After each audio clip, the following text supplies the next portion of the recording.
Hey guys, welcome back to Game 2 of LGD versus Dreamz. Game 1 is absolutely insane. Such a close game. We thought Dreamz was going to have a really tough time, but they really showed their true potential. Awesome farming, awesome split pushing, and pretty sick team fights. Yeah, I think with the exception of a few mistakes in terms of item progression and the way that they were caught off guard in the late game, Dreamz actually had quite an advantage there. Yeah, they did. They definitely could have won that game. There's no doubt about it, but LGD, they're the veteran team. They buckled down on the mistakes they made early. I think last game they did a poor job of bottom. Sylar didn't really have any vision, even though most of the roaming was going on him. But I don't think that's a mistake they'll make twice. They're actually going to pick up the, as we see in the bans, they actually pick up the anti-mage now. I think that's a hero they really don't want to give up this time around. Yeah, we'll see. We'll hop into the game in just a second here. And bans so far, we see a Lone Druid as well as a Bat Rider. Got a Lifestealer as well as a Shadow Demon from LGD, and the first pick ended up being a Magnus for Dreamz, so we are going to see some reverse polarities this game. Yeah, and that's such a good hero for a first pick. It does it all. You can offlane with it, you can mid with it. It's impossible to deny his farming the mid lane, as you can just Bottle Crow, spam Shockwave, and the most important thing for a team like Dreamz, maybe they're at a slight disadvantage, but a Magnus evens everything up. No matter how far behind you are, unless it's something ridiculous, as long as a Mag can hit a big RP, the fight can always turn around. Yeah, and it's not just the fact that it does a stun, it's also the vacuum that it also can provide. It's like having a Darkseer on your team while also getting an AoE stun out of it, and it really can swing team fights if your enemies get a little out of position or slightly too grouped up when they do end up initiating for a gank. And LGD this time is going for the anti-mage. Apparently weren't too happy about the split pushing, and they're going to do it themselves. Yeah, and I actually think that's a pick more to deny Dreamz. I don't think they want to ban a hero like that. But I think more so they were just going to take it so they didn't run into the issues they had last game. Especially giving anti-mage plus a mag up with the cleave, the bubble hands he gives them. Yeah, it's amazing. If you land a good RP, we've seen clips of this recently at some other Western games. If you Magnus RP and anti-mage blinks in with a Battle Fury and cleave, he's doing 85% cleave, hitting almost everybody on the enemy team for full damage, and it just absolutely wrecks team fights if they, yeah, pretty much in all cases, because cleave does just a lot of damage, so not a fun combination to play with. So LG grabs also surprising Visage as well as Nyx Assassin. Do we see Visage that much in the Eastern scene? I do see him sometimes on Western teams. We saw him earlier tonight, but a little bit less common of a support hero in my experience. Yeah, and that's actually the second time we've seen it tonight. A pretty good offensive hero. Really wrecks tri-lanes. When you pick a hero like that, you're anticipating winning the tri-lane if you're going up against a tri-lane on tri-lane situation. And I actually really like the Gyrocopter pickup by Dreamz. I think they want to combo mag and then just go for that one big wombo combo where they can they get the big RP off the call down with the flat cannon. Yeah, that is a lot of AoE damage. So you said the Visage is used very often to win tri-lanes, but do you think this is going to mean solo mid Nyx? Because they already have anti-mage and Visage, and Nyx, it's kind of a crappy tri-lane in my opinion. Like, a Visage requires people to do damage so that his soul assumption can work, but really all they have is anti-mage right clicks and a Nyx stun, which doesn't sound like the best setup in initial burst damage. Like, it can work if it's a solo, but doesn't feel that strong to me right off the bat. Especially when you pick your full tri-lane, then it's really easy for your opponents to target ban you. And they banned a Clockwork and a Darkseer, both offlane heroes that LGD is lacking. And the last one being a Dragon Knight, which was played in the previous game, and obviously they value the hero. Yeah, and TA is actually going to pick up Templar Assassin. Really good mid hero. In case the Nyx goes there, she does quite well against him in a one-on-one matchup. Unable to die, and should pick up a lot of farm. And Leshrak's actually going to get picked up. You're right there, Kevin. Nyx is actually going to go mid. Leshrak, Visage should be going together. And what we need to know now is if LGD plans on picking a third hero to combo with that, and then letting the anti-mage actually just solo down, similar to what they did last game. What about like a mid anti-mage versus Magnus? Is that too greedy? I mean, you can drain his mana because he's a melee hero, so you have a slight advantage there. I mean, the reason I'm saying this is because Visage, anti-mage, Leshrak, they're having the damage and the stun, but that means they're going to suck at level 1 because they don't have a good setup. Visage either has to grab Grave Chill to help set up the Lesh stun, or he has to grab Soul Assumption and just hope Lesh can land his stun. I'd imagine the anti-mage isn't going to go mid, though, especially since they have a Templar Assassin. Oh, yeah, that's right. Yeah, TA was... It's going to be the, I believe it's Mag offlane, if you had to put a gun to my head, Templar Assassin mid. There is a gun to your head, so tell me. Wow, this scares me. But, so I assume they'll run the safe tri-lane, and then just put the Mag in the offlane. And then for LGD, I think actually they could run the anti-mage solo against the Magnus. in the safe lane. Okay, yeah. Yeah, so because Anti-Mage will actually win that lane pretty hard, just because you can blink on him if you get pulled any sort of gold, and they're actually going to pick up a Beastmaster, so maybe they pick up, maybe they just safe tri-lane against a setup like this, because I can't imagine them putting up a Beastmaster straight up against a Magnus. I am not quite sure. We'll see what they end up drafting, or picking up, sorry, for... Oh, Xiaoi's actually going to go mid with that. And I think they are going to go offensive tri-lane just with a different set of heroes. Interesting player swap, because Xiaoi previously did play solo for LGD, and they started shifting him more towards a support role. But he is a fantastic Beastmaster. I've seen in action many times. So let's go over the players quick. For LGD here, as we have already seen, Xiao is playing Beastmaster. On the top lane, Yao is going to be playing the Leshrac, couple cosmetics here. Sylar on the Anti-Mage. DD playing Nyx Assassin, and DDC is going to be playing the Visage. Yeah, and actually they're scouting out for him. Sylar was stacked quite a bit of regen. He has 2 tangos now, so if he were to go one-on-one with the mag, he should be able to actually win, but Dreamz is going to smoke up his 5, try to pick somebody off. Looks like they're pinging forward, and DDC's kind of hurrying along. They haven't spotted him yet. Leshrac, oh, there comes Rubik. Oh, they're going to grab somebody, that's for sure. And wow, completely caught on guard. There's the shockwave. We see a great stun from DD. That was a 5-man, wasn't it? Did he get everybody there? Nobody from LGD is going to go down. I don't think Yao. Wow, that stun. That was the most clutch stun I've seen in forever from DD. He's got to feel really good right now. That was worst case scenario. They had 2 supports next to the entire 5-man team, and nobody died. I can't believe that. Yeah, that was a Tide Ravage stun, essentially. Yeah. I watched AUI actually just giggle at that, because he's in disbelief that that just happened. Wow, that was such a big stun for LGD. Breaking even on the early game, and the smoke completely gone out of Dreamz. Wow, that was so clutch. Yeah, that was a perfect setup for them too. Yeah, really was. They don't have the best early game disables. They have telekinesis, and that's it. they used Shockwave because he didn't want to have to skill Skewer at level 1, but maybe they could have gone to kill a Skewer, but that would have been really, really dicey. So we're not able to pick up the kill, and a great stun. Yep, and actually Dreamz, in anticipation of the Anti-Mage being solo top, they're actually going to send the Magnus solo bottom, and I think this is a better decision by them. Wow, this is a farming Leshrac actually on the bot lane. He's got a Circlet as well as 3 Ironwood branches. He was expecting to be versus a Gyro, and instead, Sylar's going to take a lot of right clicks. He has gotten pulled 2 tangos though, so he did start with the Poor Man's as well as an Ironwood branch, which is going to be a nice start. And Dreamz is like, okay, yeah, you guys had a good time with Silencer last game. We're going to pick it up.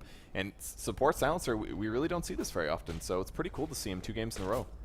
Yeah, I mean, it's such a good teamfight hero. You stop all the supports from being able to get their disables off, and it should relatively mean a one teamfight every time you're able to pop it off, in conjunction with anything else. I think what they're going to try to do is get the global off, set LA up for really nice RP, being unable to stop him with any spells, and then hopefully be able to get a call down and everything off.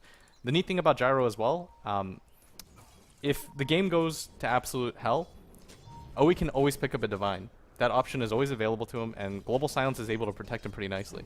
Yeah, it's the one here we've been seeing a lot of Divine Rapiers on thus far this game. Wow, they're trying really hard to get the Sentry. This is, oh, they are going to be able to grab it. Okay, good. I was going to say, going to drop the Sentry and get it de-warded immediately, but this ward will also block the pull camp, so after these creeps are gone, this is going to force the tri-lane to fight versus one another. One Grave Chill actually on the Rubik, but they can't follow up on this. Not that big of a waste of mana, 70 mana here, and Aoi wants to finish up the neutrals if possible, but once these are gone, it's going to allow Dreamz to actually pull to this large camp here, and it should mean that their EXP should be fairly equal, which will be a nice advantage for them, or at least allow them to break equal. Yeah, they're absolutely going to need to do something about the pull. As long as LGD is actually able to get the pull off, they should be able to do quite well in this lane, actually, just with the level advantage alone, meaning Dreamz has all the pressure on the world on them. The one scary thing about offensive tri-laning, Kevin, is that you need to do well in your offensive tri-lane. Yeah. They're putting a lot into this. If it fails, then the Anti-Mage gets free farm and the Gyro gets nothing, and you're absolutely just relying on RPs at that point to win the game. Yep, and if we even check the hero levels already, the 2 supports are still at level 1, whereas that double pull that they just performed puts DDC at level 2, a very important level for Visage, gives him a disable and the nuke. And DD hasn't put a skill point in yet. He's not quite sure if he wants to do Carapace or Mana Drain. It most likely will be the Mana Burn, though, as they do try to burst somebody down soon. Yeah, and actually, Xiaowei doing quite well middle against this Templar Assassin. Surprisingly not being denied a little more than I thought he would. That's really impressive, guys, honestly. It's so hard to last hit versus a TA who gets a bonus 40 damage at this point. She's hitting for about 100, and Zhao Wei has still managed to go equal on last hits. Now, he does have the benefit of AoE, and the lane is constantly pushing, so he can rune control, but still really, really nicely done by Zhao Wei. Yeah, that's the best thing about going the inner beast build, just because as long as you spam axes, it's impossible for Jules to contest the lane, or for the rune, I mean. Because then he's just leaving a lot of creeps on the table. And you can't really do that as a mid. So Zhao Wei, being able to push out the lane, get free runes, not lose any XP on top of that. Now, one disadvantage towards putting Magnus on the bot lane here is, like we talked about in the drafting, he really is a hero that needs to bottle crow a lot, but the distance between Fountain and the bot lane is very, very long. So that means that the amount of times that he gets his bottle is going to be reduced compared to what it would be if he was in the off lane. Yeah. So that's the issue is Jules also needs to bottle crow. So now the courier's being overworked, Kevin. It's almost like they need 2 couriers, but will they buy it? I don't know if they will. I don't know. They are Pinoy. You never know. That'd be insane if they just like got a bunch of like couriers and everyone picked up a bottle. 5 couriers. I mean, everybody buy a bottle. I mean, once you have 2, where does it stop from there? It shouldn't stop ever. How many item slots do you have? 6 times 5? 30 bottles. 30 couriers. Sounds good to me. Okay, Yeah. So back in the mid lane, Zhao Wei is still on top of the number 24 last hits here. TA sitting at 20, so TA not having the best time here. I mean, even missing an under tower last hit, pretty surprising. But picking up the next few, we actually see some pulling into the large camp from Magnus just to get some lane control back here. It's actually going to cost him a lot of HP, especially because Yao has 3 levels of Diabolic Edict. Look at this tower damage. That is probably a mistake here. He didn't even pop Glyph, by the way, so just ate an entire Diabolic Edict, and that's going to open up their jungle so early in this game. This is such an important tower as well, because this means that if the hard carry eventually shifts down here later in the game, that LGD can very easily just TP to the bot tower and just go for a smoke gank and have full reign in this entire part of the map, which is going to make it really, really vulnerable on any carry. Yeah, 2 things. One, LA actually pulled the lane, and he only singled it.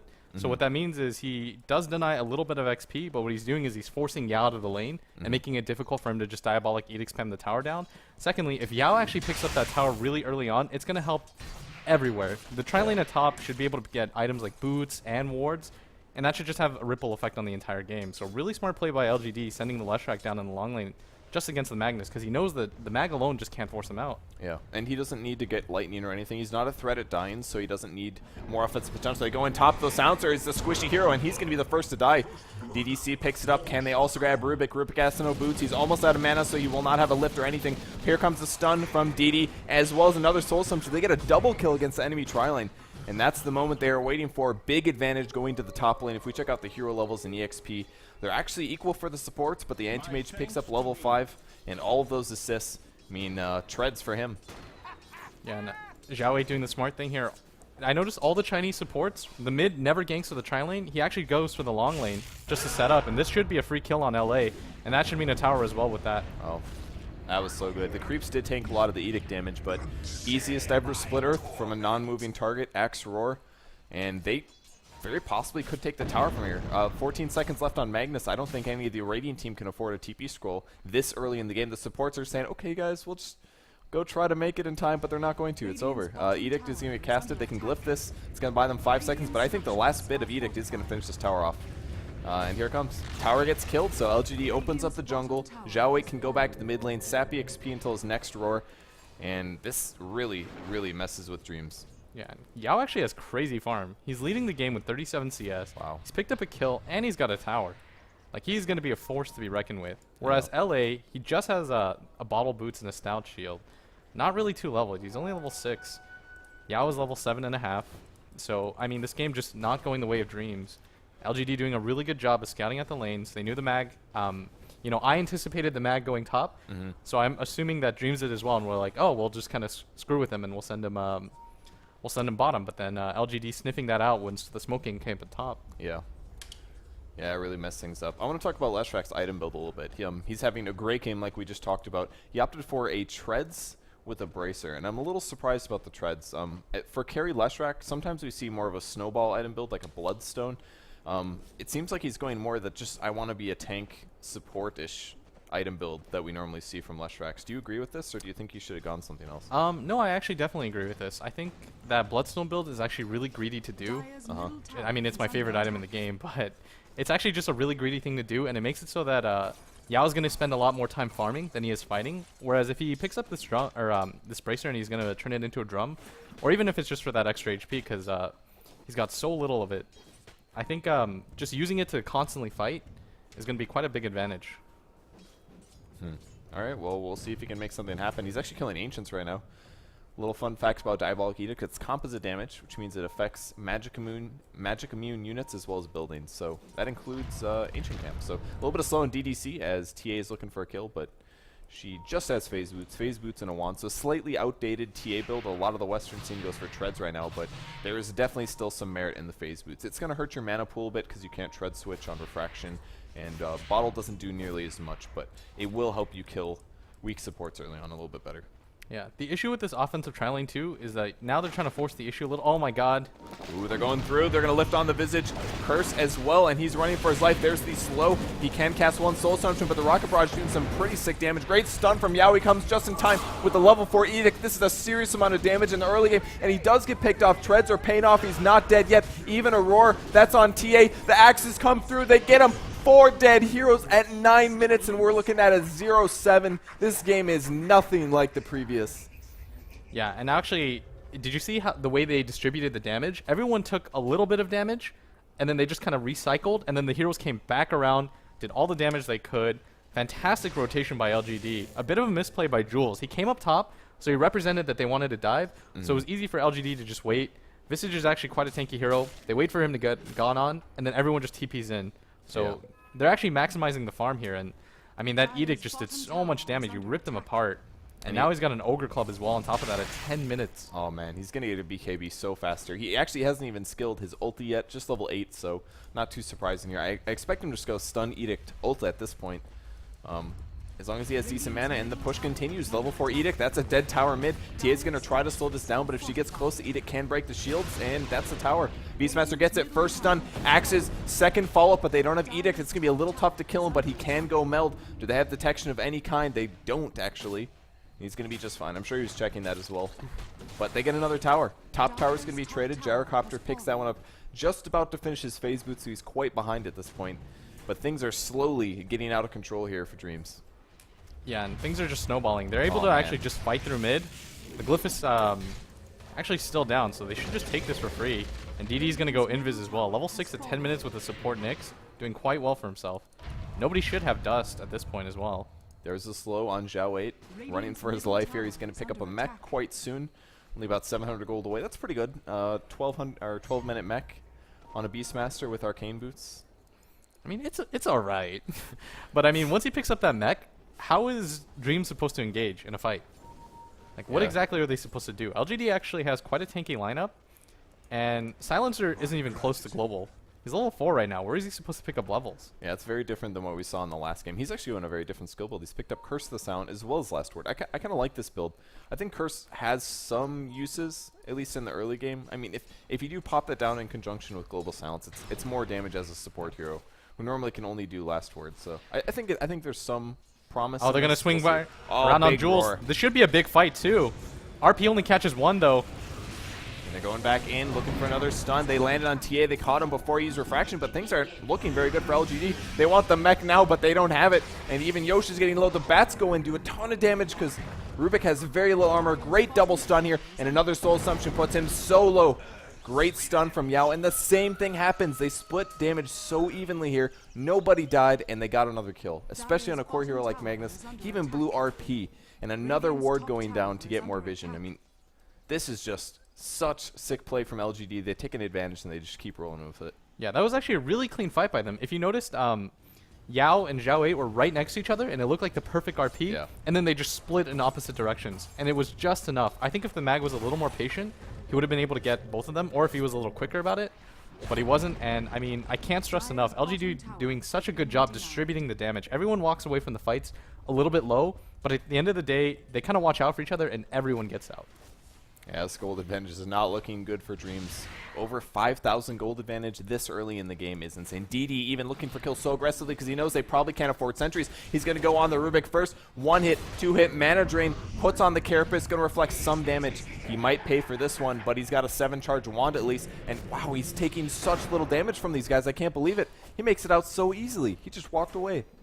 Yeah, no damage coming the way of Dreamz, and actually JYC going to be picked up now too. A little bit of an overextension. He should have been going down the hill a little sooner, but Xiaowei just runs forward. You know, Silencer just has regular boots, not able to get out of there, and he's only level 5 right now at 13 minutes. And this really is the vulnerability of Silencer and why he sometimes doesn't get played. And I've seen this, I think when Silencer first hit the draft pool, I remember watching a Mouse game.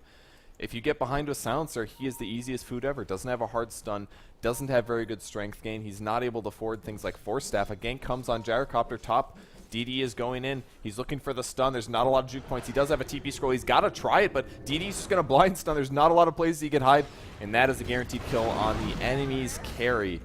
13-0 LGD. I can't believe this is happening. Like, after the last game, it looked so close, but maybe it broke their confidence. I don't know, but I think their lanes were arguably a lot better as well. There's a lot of things to point out. Yeah, it looked like LGD played things reactively, whereas Dreamz fell behind, so they kept trying to force things this game. If you notice when Jules went at top, instead of just getting out of there once he got spotted, he actually hung around. They waited, they ate that, they did that underground railroad thing that Lumi always talks about. They tried to eat the tangos through, but then they had to dive by a tower, and it just wasn't good. Yeah. They were so close to getting kills there, but like you said, they showed. And that's how things turned out. Mech's coming for the Beastmaster. They have a medallion as well, surely on one of these support heroes. Visage, I believe, I would guess. Oh, at bottom, JYC is going to get picked off too now. Oh, man. That's a support Nyx, and he's got 1,000 gold. 4-0-6 on this guy, playing an absolutely phenomenal game. First saving allies. Another stun on Gyrocopter. They're going to kill him a second time here with the medallion and more bad right clicks. Man, oh, I love this combo as well. The Beastmaster Inner Beast plus the Familiars. They can deal the damage out even faster because the attack speed increase. I just love the synergy in their draft here. It's so cool. Yeah, and actually Xiaowei just playing a phenomenal game. I'd actually like to give a shout out to DD. Supports heroes don't actually get enough credit, but with that Silencer support last game and using this Nyx to just create space, he's just done such a good job. He knew the Silencer was going to be bottom. The Silencer actually needs to get 6. So he's doing the right thing, trying to pick up solo XP, and DD actually just down there ready to meet him and pick him off.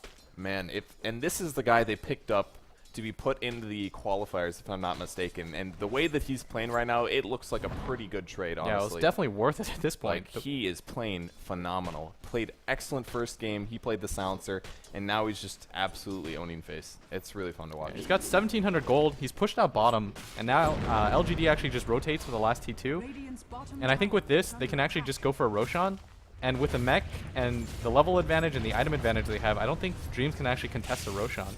Yeah, Magnus is saving some gold here, skipping his wand so that he can get a faster blink, but he's still 1,000 away. And the right click go on the tower. Bats are going to drop here. Landing, oh my gosh, 4 stuns here. They go in, Silencer. He pops the ulti, which is going to buy him some time. A skewer and RP on 2 enemy heroes. That's Leshrac running for his life. There's Aurora on the gyro. Lots of right click on him as well. And now the Templar Assassin running for his life. He's got refraction up. Another nuke comes in. He does block it just in time. Axes, he's going to stay alive, but they take another tower and the gyro again.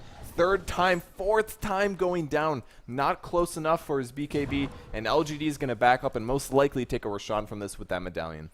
Yeah, and DD actually has 2,100 gold. He's going to pick up a Blink Dagger. Xiaowei has 1,300. Sylar's got his Battle Fury at 16 minutes with a K to go on top of that, and Yao's actually picked up his BKB now too. And I just don't really know how Dreamz is supposed to engage. It's 16-0. They do still have the Wombo combo. They have a Silencer ult. They have the Gyro call down, and they have the Mag RP. So, as terrible as things seem right now, if everything goes right, they still have like a 30% shot at winning.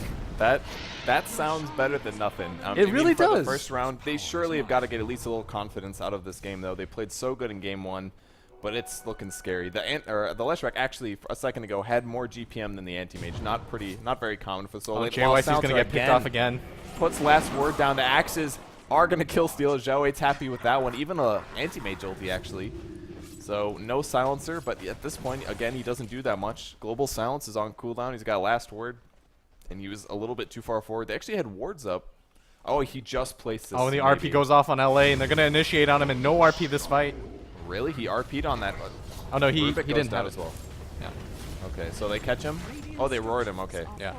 Roared the Magnus. The Magnus goes down, so 2 dead heroes now. They're going to take the mid racks at 18 minutes here. Pretty good gold advantage, I assume. Yep, 15K climbing combat. This could be a comeback game. They have more kills than there are minutes in the game. That's pretty good for being a one-sided game. 19-0. This is the LGD we're expecting to see in the qualifiers. I'm proud to say I have them on my compendium for first place. Yeah, as did I.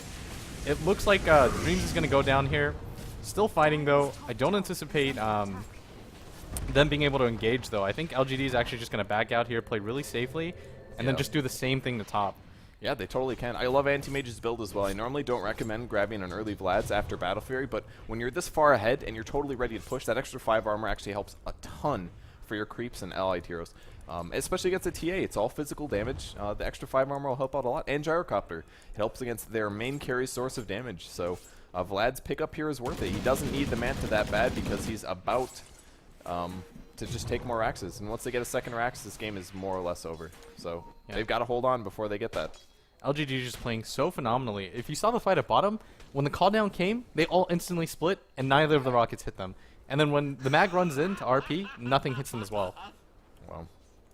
That's just so tough. DD at level 11, so he's got a huge duration on his Vendetta. He's got a Blink Dagger, so he's going to run into enemy team. Smoke is dispelled, and he realizes as he blinks away, everything Dreamz is doing is just getting shut down. This one per chance. But LGD is going to be laughing about that one. GPM on the support hero is higher than the carry. That's how bad things are right now. Buybacks, I don't even think they matter that much. It's going to be so hard for Dreamz to get a kill on LGD now. Yeah, if I were Dreamz, actually, I wouldn't. I mean, don't save for buyback. Just buy out all the items you possibly can for that one fight. I mean, if they can engage really, really well, and LGD gets a little too overconfident and then gets 5-man RP'd, maybe there's a comeback in there. It's going to be tough. They don't have a Blink Dagger still. 1,500 gold on Magnus, so he's going to have to skewer for it.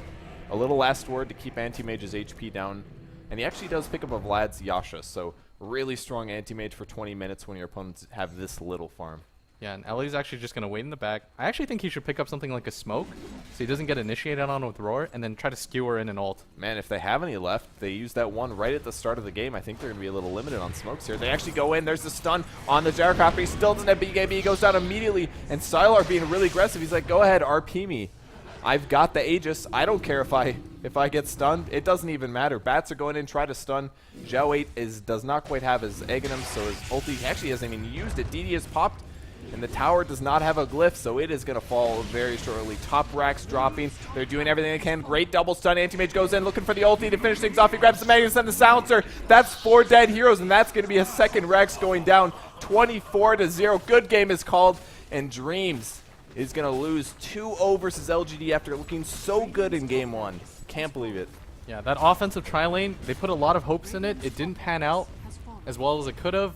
They got picked off a few times. Then that time that Jules rotated top, if you notice that Zhao 8 actually went for the long lane to try to get Yao an even bigger advantage. I think that was the right thing to do there. And when Jules showed himself at top, they knew they were going to overcommit to that, and then they were able to just turn it around, and from there, the game is just completely snowballed. Yeah, they got those first couple kills just based on solid lanes and good play. And then once you win the first few team fights that one side, can he skewer back? Here comes some kills, guys. Dreamz is getting at least one. Oh, no, it's not Sylar. Zhao goes Scepter. They get nothing. I can't believe it. Oh, my God. Now they're just... That is... Oh, DD. No, he's got a blink. He's okay. No, he's so good. I thought for sure somebody... Oh, no, there it is. Oh, and then he blinks out. All right, he's got an iron. He's fine.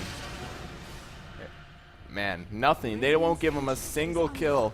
They're not even giving them pity kills at this point. 0 pity kills. They went for the fountain farm. Man. That is... Yeah.